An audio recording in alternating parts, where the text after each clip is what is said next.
2006 up until 2014. So a decent career in the sport, and today I'm going to talk to you a little bit about what I learned from sport and hopefully what you can apply to building your own confidence with sales. So a nice picture of a valley and a destination. So this is the Grimsel Pass in Switzerland. So I actually happened to have cycled along this myself. But the reason for showing this is that we've all been on journeys, different journeys in life, through education, through career, or through the example I'm going to give today, which is through sport. But it's what you pick up and what you learn along those journeys. Obviously they make a good story in themselves, but what I'm trying to do today for you is boil down everything I learned through my period in performance sports and try to make it really sort of digestible and actionable into your everyday life. So it's not just a case of me recounting wonderful stories of me winning medals or, all the grit and determination I had within my sport. It's trying to break it down into something that you can reuse and a bit of a formula. And so I'm hoping some of this will resonate with your own journeys through life or through work or through your own sporting journeys. And hopefully it can be usable from that perspective. So just to set the scene, a little bit about me. So, this is a little bit wishful thinking. I was always a big fan of NASA and astronauts and stuff. But I guess to try and put this into context as to why you haven't heard of me particularly, well, I'm kind of like the guy in the middle here. So you've got Neil Armstrong on the left. You've got Buzz Aldrin on the right. Now this guy in the middle, who is this guy? This is Michael Collins, right? So he flew as part of the Apollo 11 mission all the way to the moon. But he was the guy who stayed in the capsule in the spaceship Columbia while Neil and Buzz took the Eagle down to the moon and landed and stepped foot on the Earth. So for me, I was a top athlete, but I sadly didn't ever win an Olympic gold medal, which I would consider my stepping on the moon moment. So yeah, I like to think of myself a little bit like Michael Collins. So got all the experience and all the war scars, but haven't quite got the medal to show for it, sadly. But this really is me here. So this is me in Cheongju, which is in South Korea, at the 2013 World Championships, having just picked up a World Championship medal. As I mentioned before, my career spanned quite a length of time between 2006 to 2014. And it had quite a lot of ups and downs. I wasn't an overnight success. I didn't walk into the sport and just win medals instantly. It came from hard work, grit and determination, and lots of failure. And I feel this failure has helped me learn what were the things that really helped me succeed. And that's what I'm hoping to share with you today. I did have lots of success along the way. And obviously success is defined, it depends how you define success. Even being a national level athlete can be deemed a success. But some of the sort of usual measurable elements of success would be being on the London Olympic team, competing at 7 World Championships, 3 European Championships, winning a World Championship bronze medal, European silver medal, 4 World Cup golds, 4 World Cup bronze medals, breaking a world best time, and also being ranked Britain's #1 in the 2012 year. So yeah, lots of success behind lots of failure as well. But this is where obviously my sporting journey is one of those things. But it's how did I succeed, and what did I learn along the way, and what built my confidence into winning. While thinking about this quite deeply, and also debriefing with my colleagues over the years, I think these 6 ingredients are really critical to the success and the confidence that we built to have that success along the way. Now, you've probably seen lots of pyramid diagrams before. They're not a new thing, but I think it's a helpful way to just contextualize that and use it as a bit of a framework to apply to any scenario. What I quite like about the pyramid is it gives you a rough degree of effort or focus you should put on different things. And again, this is just my perspective on it, but I hope it will be valuable for you. And what I'll do through the course of this talk is break them down and talk about them a little bit from a sports perspective, and hopefully in a way that you can then apply them to your own work. As I said before, I'm not expecting this to be a recipe for your own success, but hopefully talking about these six things in this way will hopefully give you some ideas on where you can grow your own confidence as well. So yeah, I'm going to build up from the top down in this case over the next few minutes, and then we can have some questions and answers about them later. So having a goal, so that was the top of the pyramid. So with like any good strategy, you need a focus or a goal of what you're trying to achieve. Now, for me, going to sport when I was learned to row at school back in the late 90s and early 2000s, it was just a hobby. It was just good fun. While I was continuing in my sport, I gradually got more and more hooked with seeing how far I could go. But it was only really until the London Olympics was announced in 2005 that I really got an inkling that actually this is something I really wanted to push all the way for. Having that realism that the Olympics were going to be competed in my backyard, and particularly at Dorney Rowing Lake, which was the lake where I learned to row and what I was training. That really ignited an urge in me that I had to be part of this thing. And it was a one-off, and it was, everyone says it now, a home Olympics is very special, but at that time I had no idea what it would be like, right? It was just a pipe dream.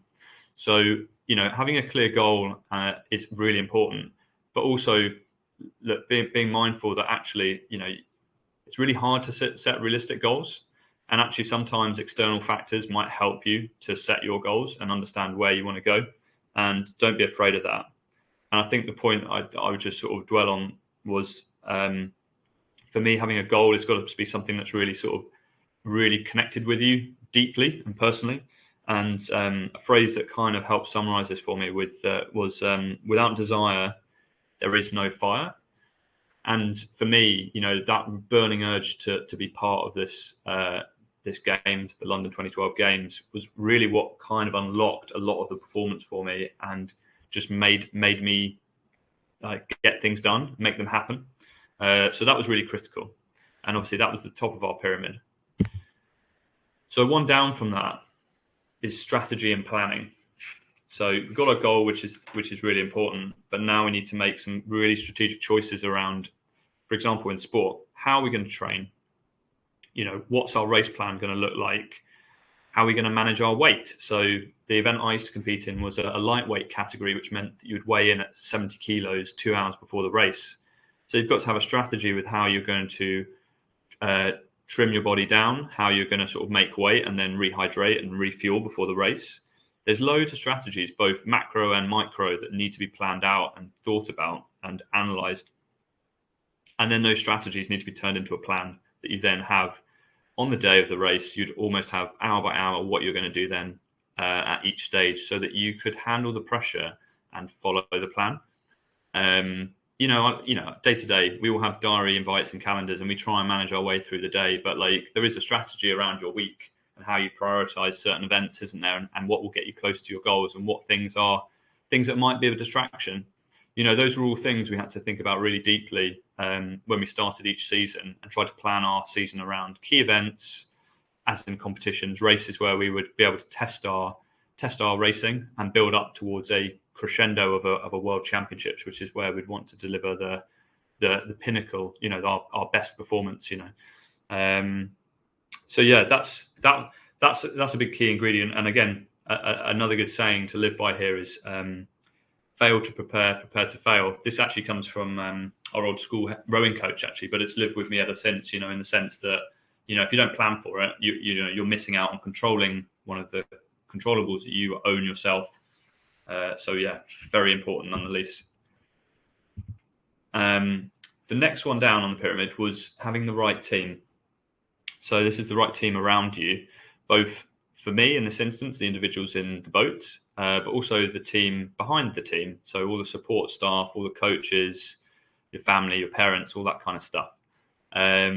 This picture is the Olympic team, the London 2012 Olympic team. So you'll see that there's 7 of us. So there was 2 of the guys on the far left in the lightweight double scull that won the silver medal. And then the 4 guys plus me on the right-hand side of the picture are the lightweight 4 that also won a silver medal. And then myself being the reserve athlete in that instance.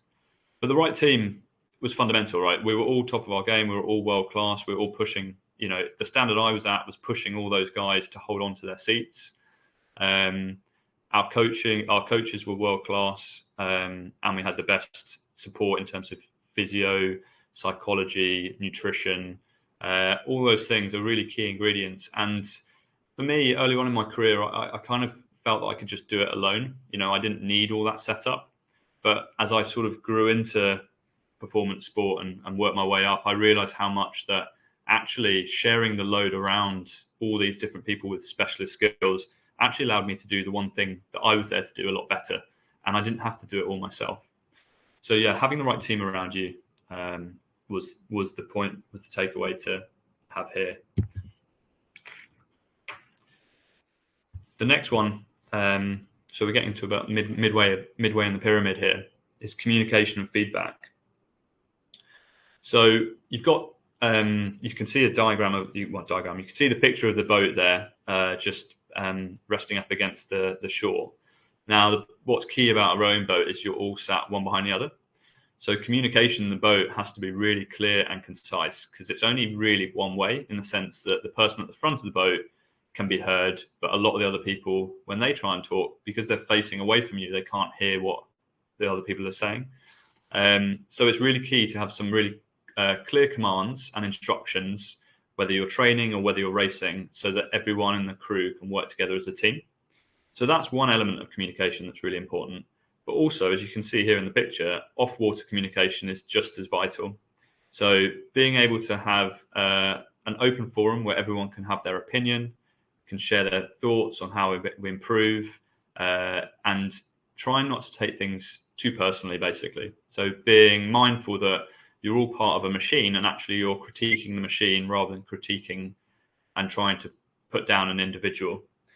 So, I mean, that style of communication is really important, but obviously that process of a feedback loop was so important. Throughout a season, you could make massive gains with how feedback was delivered internally, and how you could then change the behavior or the way that we were doing things to keep improving. Or even when you get to a big championships, you're there for a week at a venue somewhere exotic across the world, and you've only got that moment in time to put things right quickly. And sometimes you've got races back to back, either in a day or days next to each other, and you need to be able to feedback clearly why things didn't work and how we're going to put things right for the next race. So that feedback loop has to work sometimes within hours, or it can work across a whole season. But the point I mentioned earlier was trying not to take things personally, and that was my experience through here, was really learning that actually it was all part of making the machine better, not just you taking it to heart. And something I think that always kind of helped me get through that was just a little stanza from Rudyard Kipling's poem If, which you've probably heard before, but I think it's just quite a good way of taking that on board. So if you can meet triumph and disaster and treat those two imposters just the same, I think that little verse really kind of helps, in the sense that, sometimes when you win, you obviously, like, that was obvious we were going to win, that's what we did. But sometimes when you lose, it can be, you can react slightly differently. And actually, if you can be a bit more balanced with how you review things, then it can help you in the long term, that's for sure. Okay, so we're working our way down to the last two layers of the pyramid now. And this is where, although they seem small, I think there's a lot of time spent in these areas. So rituals and routines. So, I mean, we talked about communication, feedback, and comms, but actually the rituals and routines of a team are really what makes you feel part of that team. And here's a picture of the team that competed at that 2013 World Championships. Now, actually, you can see we're all in different type boat classes there. We've got a lightweight single on the left-hand side, lightweight men's double, then the lightweight men's four in that yellow boat in the middle, and then the lightweight men's pair on the right-hand side. So collectively, we were a team, as well as in the boats, we were a team, and then obviously made up of individuals. So having a collective kind of team feel and vibe was really important. And the rituals we would have along the way kind of makes you feel part of that team. This shot, for example, is a bit of a ritual which we had during one of our long mileage camps. So that's where, we're maybe 5 or 6 weeks out from the World Championships, where you're really doing huge amounts of volume, and morale can be a bit low. You're really fatigued, you're very tired, and just little elements of fun. So, like, for example, when we get quite high up the river, and this picture was taken in Breisach, which is on the sort of German, Swiss, French border. So, between those three countries, this is the Rhine. So rowing up the river there, and then finding the patch at which it's shallow enough to stand and getting out for a bit of a photo op when you're all shattered, putting a smile on your face and just having a bit of fun. I think all these things really help a team gel. And there's lots of other rituals and routines you would have along the way as well. So like the way you warm up, so the routine of taking certain types of strokes in certain orders, or the routine sort of post race. Some of them functional, but some of them are also kind of morale boosting exercises. And I think the rituals and routines, again, for me, are part of what gels the team together. And then lastly, attention to detail. So fairly familiar with most people who look at sports analogies to business analogies. Most people will be familiar with the marginal gains approach that was put forward by Sir David Brailsford while he was at Team Sky and British Cycling. So this is very much in that same sort of vein, but having attention to detail and combing through lots of different things that could all have an impact on what you do, and being quite analytical with what things are in and which things are out. Your day job can be absolutely full of these, but I mean, sport is also equally cluttered with lots of marketing and hype around the new workout fad or the latest bit of technology or a gimmick. And to be fair, you have to take a good look at everything, and then just be critical at whether it adds value or not, and be quite systematic in that way. Just to try and summarize that into a quote, I think this one always kind of helped me through this process, which was be bold in what you try, but be cautious in what you claim. So, it's really hard to evaluate every little thing, but definitely be experimental and try lots of things and hunt for those gains and keep looking at each bit of detail. So yeah, I guess just to sort of expand upon the picture as well. So yeah, this is me going off the starting blocks in a rowing World Cup in Banyoles in Spain. So it's within the first few strokes of the race, and that image there, you can see all the different technology at play in the boat. So that boat hull there is made using the same process that they make F1 cars. So in a giant autoclave using carbon fiber. So that's a one-piece mold hull, much like an F1 car. Again, an aerodynamic carbon wing rigger, which you can see, which is holding the oars. And then the oars themselves are also carbon fiber.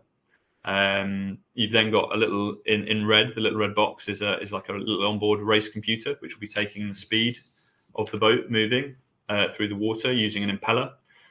They now use GPS, but at the time that was using an impeller, and it will be logging the stroke rate, so the number of strokes I'm taking per minute. And now they also will be logging heart rate. So you get all your data of speed, and actually you'll be familiar as well. Power meters are also more prevalent within racing scenarios, as you might have seen with things like the Tour de France and that sort of stuff. So you'll be collecting huge amounts of data, which will help you analyze the detail and get a sense of what's working for you and what's not. So just to conclude, that was our pyramid going from top to bottom. And I've tried to summarize that for you in this handy graphic.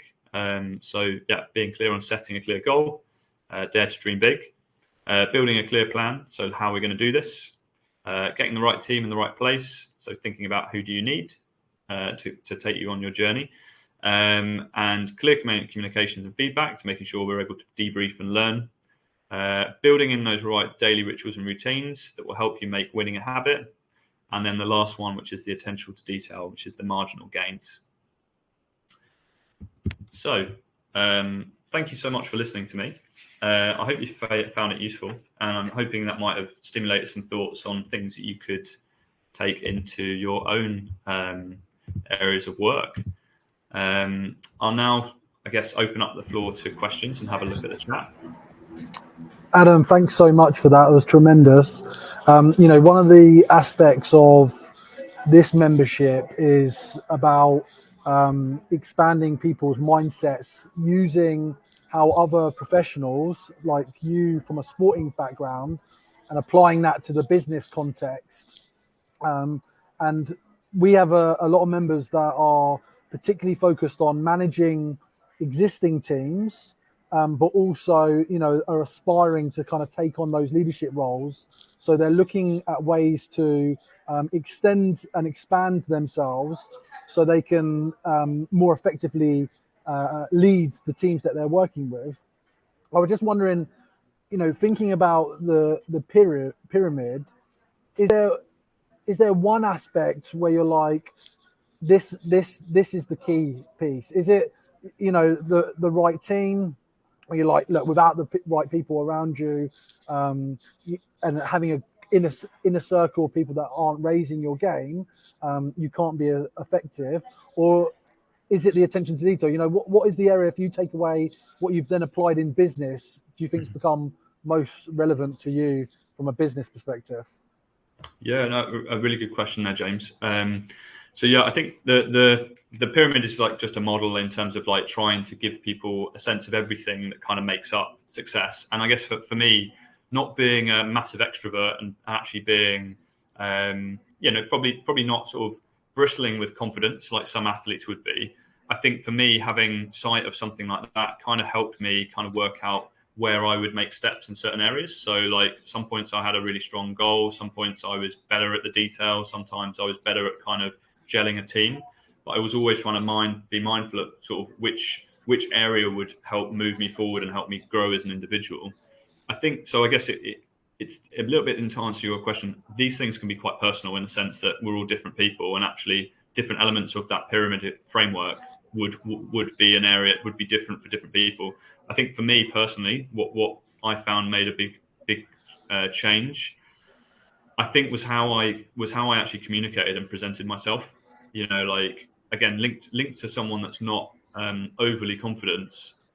I think being able to communicate clearly within a team and articulate the value you are adding, I think allowed people to fall into line around you a little bit. Fall into line is a strong word, but I think they would understand what you were bringing to the team because I was communicating it. And I think within business, like it's fairly obvious in sport, like the value you bring, in the sense that I was very strong and very fit, and I was winning races, so therefore people wanted to row with me. Whereas at work, like I'm at my laptop working away hard, but not everyone sees my work unless I talk about it. So I communicate my work a lot more now. So I do lunch and learn talks, or I write blogs, and then people understand my work more, and then they get in contact with me, which then helps grow my momentum and grows my confidence. So for me, I would say that would be a little bit of an area that both within sport and within my work, being better at communicating what I bring has made quite a big difference to my confidence and my perception and how I'm having impact at work. That's really interesting. So we've actually got a question from Andrea, who is recently taken on management responsibility. So he's gone from being an individual contributor, as we call it in sales, and then actually overseeing and managing a team. And he highlighted the fact that he loves the bit related to rituals, and having rituals as part of your day, week, month plan. But his team is fully remote, so he rarely gets to see them in person. So do you have like a suggestion around the regularity of like rituals, and how often and what you can do to bring kind of remote teams together? I've got some thoughts on it as well. Again, I think this in the modern world now, this is an area that everyone is trying to like nail, because I think creating teams virtually and creating an actual team ethos while being remote is a real challenge for everyone to get under their skin of. I think from a sports perspective, look, it was fairly easy because we're all at the same venue, and we just had to sort of follow a similar routine that would help us build on that. And like we were training between the hours of 7 till 6, so we were hanging out together a lot, even though there was a lot of informal structure. We then had formal structure around that, and that gives you space to create a team, right? By building in what those rituals were. Whereas when you're remote and virtual, a lot of people are independently working on their own thing through a large chunk of the day, right? Within my work now, we do actually try and build in some elements of that. So we either have check-ins, which are like informal catch-ups, but then again, some people will see that as like that's time that I could just be doing my work, so you always get a little bit of friction on that.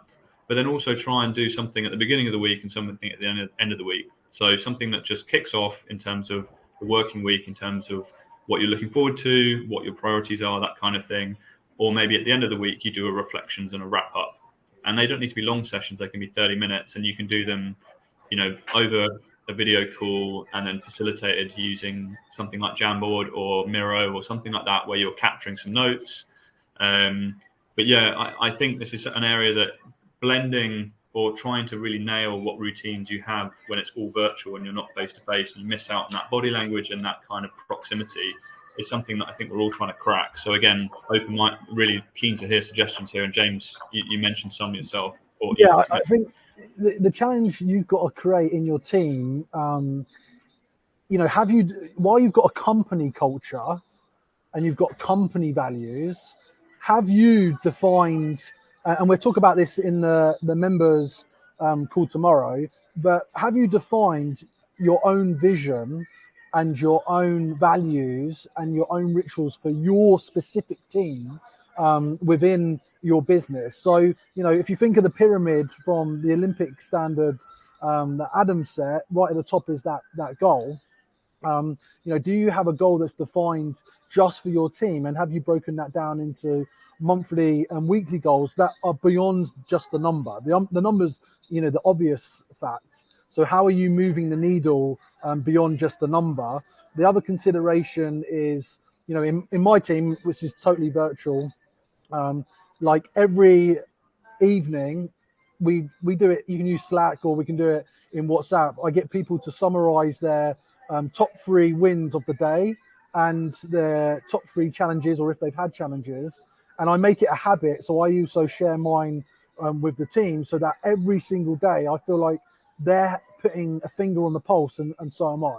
Like, ultimately, the takeaway here is, what more, like, it's not necessarily putting in more Zoom lengthy calls, but what habitual behaviors and rituals can you establish within your team so they start thinking the way you want them to think and start acting in the way you want them to act and show up in the way? And that's thinking about the culture in your own unit. So there's a couple of areas there that Adam and I've shared.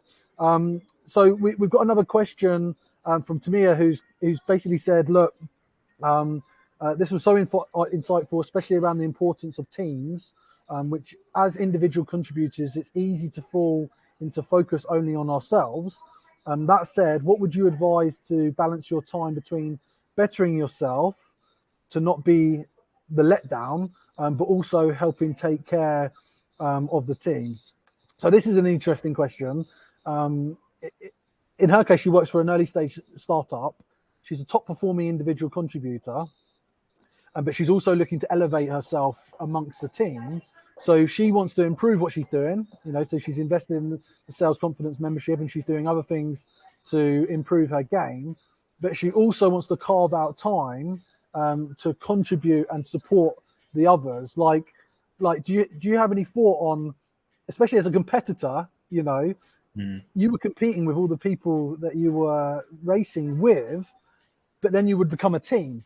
And I guess you would have to share and give value. How do you balance that so you still strive and perform yourself, but also make enough time for the other people that you want to see improve around you? James, that's a really nice takeaway, in the sense that within sport, obviously to get to the British team, you're in a lot of competition with each other. And even though I shared some pictures of teams, there was bigger lists of athletes that were in the mix there that didn't make it, right? And actually you were in competition until a point in time at which that was determined that was the group of people that were going to represent. So it's a lot like yourselves, in the sense that you're part of a team, but you all have your own individual targets, and you are trying to sort of protect your patch or grow your area.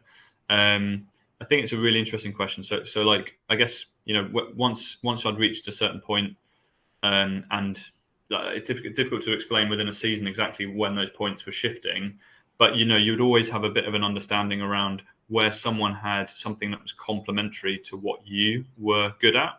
And I think identifying that within the team is quite critical, because that can become your anchor with the team, rather than you butting heads on the things that you're both either good at or where that's your differentiator. Maybe if someone's very sort of methodical and good at keeping records or good at keeping notes from calls or something, whereas you're better at the kind of the intro and the opening and the building of relationship, actually buddying up with something like that is actually quite mutual, in the sense that maybe they don't have that kind of personal side, but then that sits alongside someone that's, like capturing the detail, right? So I think it's spotting where things line up with each other. But I think fundamentally, if you're part of a team and an organization, you obviously want to make sure you grow the pie, right, so that you're all successful. So I think there's a point in time when, if the team is not functioning, you need to balance that off with investing time in the team. And you then have to be mindful about, like, okay, you prioritize the team for a bit, and then you prioritize yourself, and you kind of have to just sort of balance it. There's no, it's difficult to say there's a golden rule for how to do this, but I think we're definitely in that area where you can identify the strengths in the team that you don't have, that you can feed off, and then where you have a strength in the team can learn off that. I think that is always a good starting point for then not having to balance it. It would just kind of fit neatly together. But that's interesting. I mean, one of the things, it's definitely a balance. What you want to be, you want to build your reputation within your business, that you are the go-to person for certain key elements, but you also need to know who are the other people that are better at other elements, so that you can push people that come to you to say, actually, the person that's going to be able to support you better with that improvement or that question is this other person. So you want to be seen as a connector within your business as well, so that you're also setting up other conversations, and that's delegating. So you are delegating, people coming to you, which is good for your own time efficiency. So you only prioritize on helping on the aspects that you can really add value quickly and efficiently. But I also think about, like, having scheduled time. It's easy to be a busybody helping everybody throughout the day, and you do need to be disciplined and focus on your A task, your A game. But actually having something in your diary, which might be 15 minutes, this could be a daily ritual, could be a weekly ritual, twice a week, where you say, during that 15-minute slot, you are actively going to reach out to someone in the team at an executive level and offer your assistance, or you're going to reach out to a peer and offer your assistance. Then you know that habitually each week you are putting some action time into those elements. So I think that's a way of, keeping balance, knowing and tracking how much effort you're putting into this other element where you're looking to develop yourself and actually reach the kind of next level. So just read this response. Great answer. So essentially almost use others' strengths to help elevate yourself, and similarly allow your team to take advantage of your strengths. Absolutely. Fantastic. So Adam, really, really grateful for this. I guess people can connect with you on LinkedIn if they have follow-up questions. And then if you have questions come up when we're discussing this session tomorrow, I can summarize those to you, Adam, and get your thoughts. But this is exactly what we're looking to do: expand our minds and gain insights from top performers from other endeavors. And so it's been amazing to hear your story. I really appreciate you sharing today. No worries. Well, thanks for listening, and I'm hoping that might have sparked a few ideas on how you can improve with your own areas of work, and good luck. Awesome, Adam. Take care. All the best. Take care. Cheers. Bye.